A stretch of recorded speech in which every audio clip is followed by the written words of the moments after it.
Los tres santos reyes, los tres y los tres.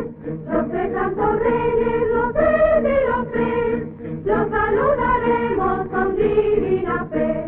Los saludaremos con divina fe. Saraila, saraila, saraila, saraila, saraila, saraila, saraila, saraila. Los tres santos. Yes, this is the Commonwealth of Puerto Rico, a land of song and laughter, a tiny bit of the United States in the warm seas of the Atlantic and the Caribbean. San Juan, capital of the island, was an important city 100 years before the Pilgrims landed at Plymouth Rock. Today it is the air crossroads of the Western Hemisphere.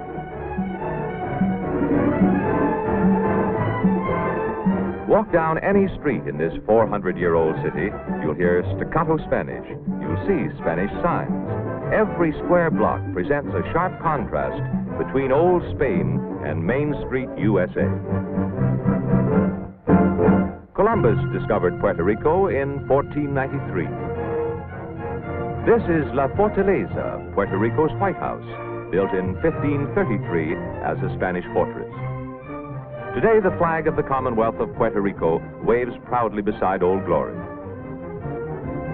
Governor Luis Muñoz Marin, who spearheaded Puerto Rico's world-famous Operation Bootstrap, leads ceremonies marking the island's new status as a Commonwealth with its own constitution.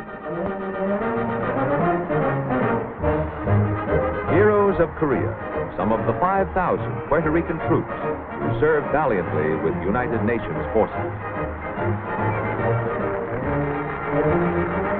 Complete self-government was approved by the U.S. Congress, and union by consent with the United States was overwhelmingly voted by the people of Puerto Rico, American citizens all. Today, Puerto Rico has come into its own, a real democracy.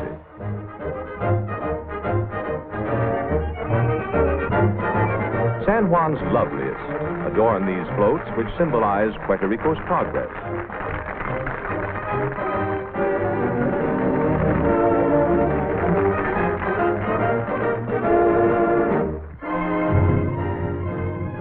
If you're in a hurry, high-flying Constellations get you to San Juan in about 6 hours from New York or 4 hours from Miami.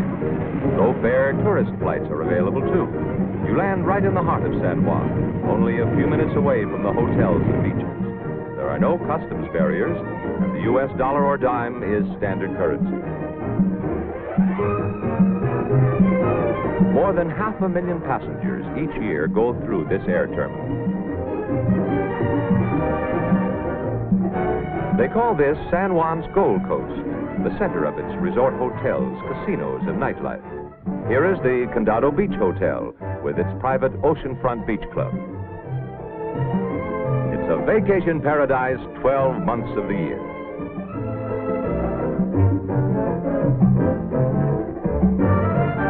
Breathtakingly beautiful, a gem in the tropics, the fabulous Caribe Hilton Hotel. Even the approaches are modern. Every room is air-conditioned. Here truly is living fit for a king. A hotel bathed in sunshine and splendor, with its private bathing lagoon, swimming pool, and elaborate recreational facilities.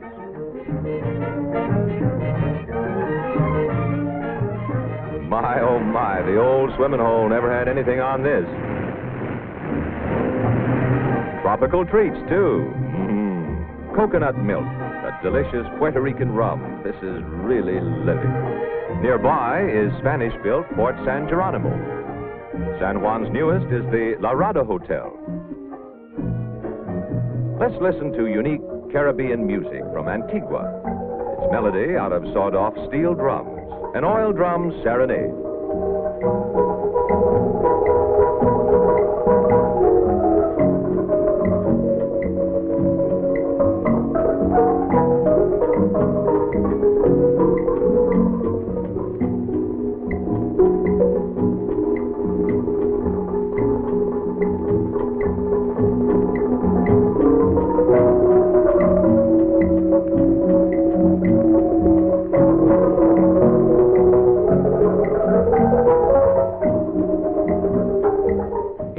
headquarters for big game sports fishing.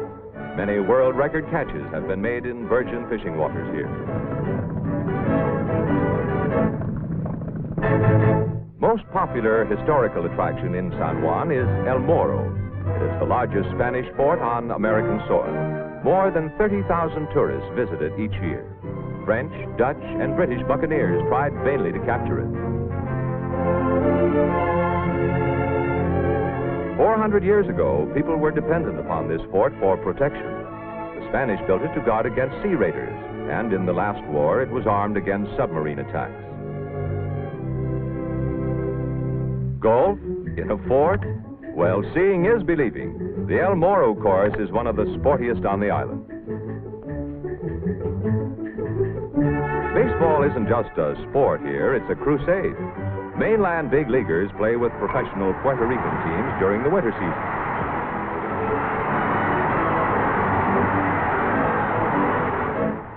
Broad avenues in San Juan lead to residential districts where houses resemble those in Florida, California, or Texas.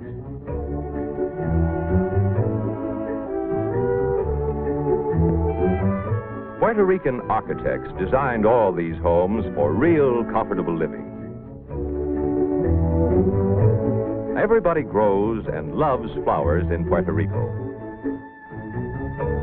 These are red ginger blossoms. Homes for everybody. Housing gets top priority in Puerto Rico's booming economy. Many low-rental public housing apartments are springing up throughout the island.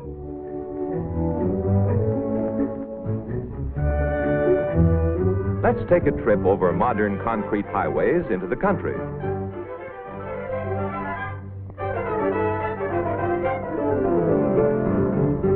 Well, am I dreaming? It sure looks like someone turned back the clock 100 years.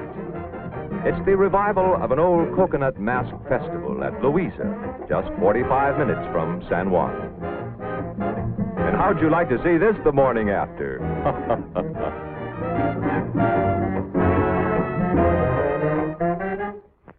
Much of Puerto Rico's charm lies in her agriculture.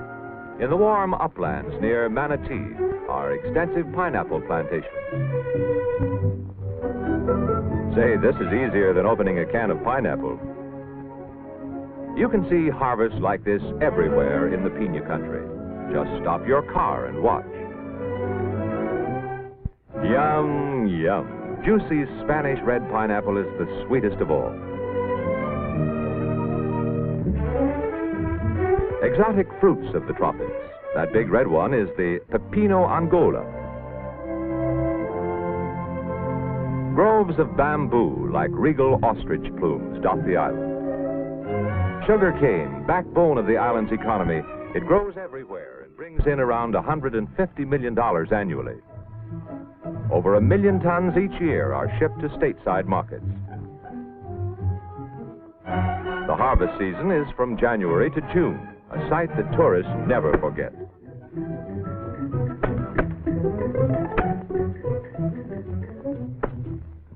Third largest city on the island is Mayagüez, a typical Spanish colonial community of 60,000 people.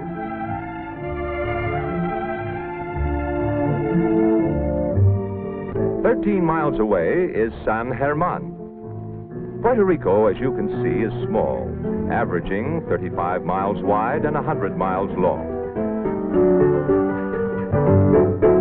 Diego Colón, brother of Columbus the discoverer, named San Germán in honor of King Ferdinand's wife. Here is Portacelli, built 4 centuries ago by Dominican monks. La Parguera is on the south coast of Puerto Rico, on the Caribbean. Spanish conquistadores planted many of these shade trees covering the roads to make their journey on horseback cool and comfortable.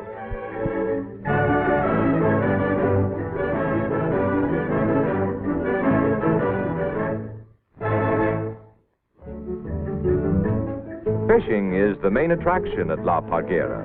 Here, life is simple and unhurried. One of the most amazing tourist attractions in all Puerto Rico is the phosphorescent bay here in Parguera. At night, a trail of white light follows the wake of your boat. a sight you will never forget.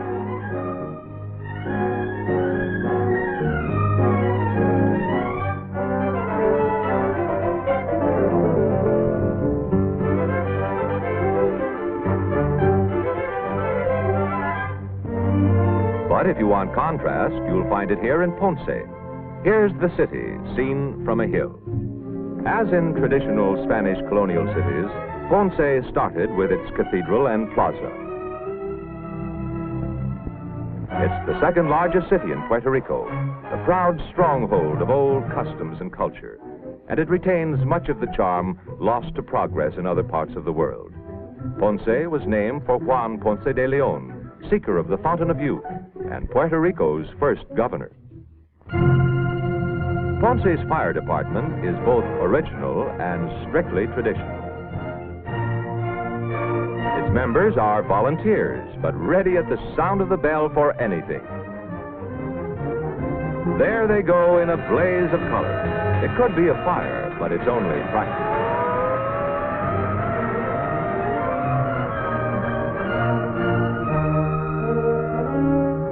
We're on our way from Ponce across the mountains, from the Caribbean Sea to the Atlantic Ocean. This is one of the most spectacular trips anywhere on the island and takes just a few hours.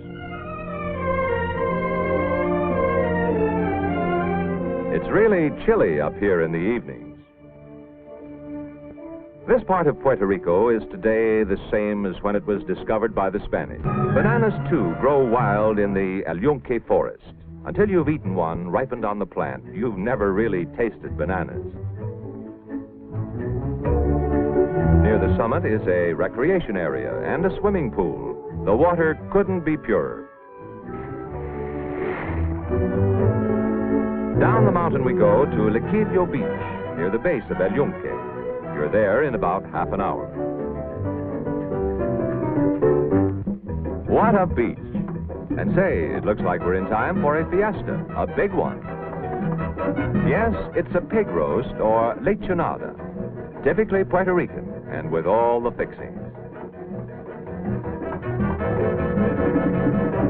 Coconut milk is always a popular drink, cool and refreshing. The lechonada is just about as old as the history of Puerto Rico.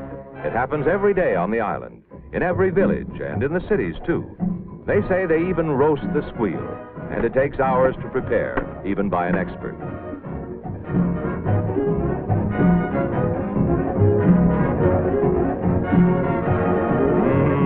And I mean it.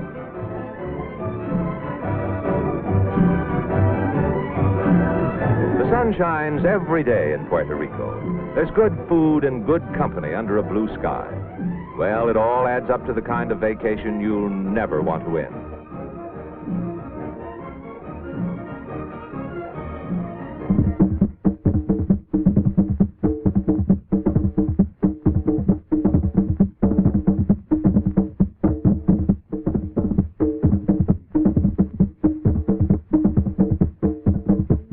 Folklore dancers perform the bomba. The rhythmic drum music rings in your ears long after you've left the island.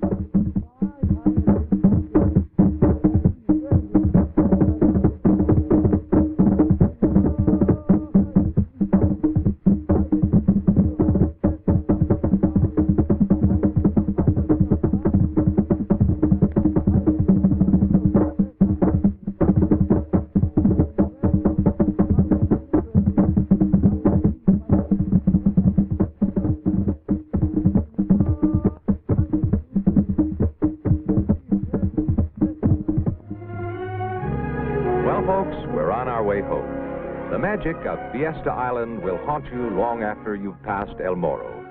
Someday you'll return. Nobody here says goodbye, only hasta luego.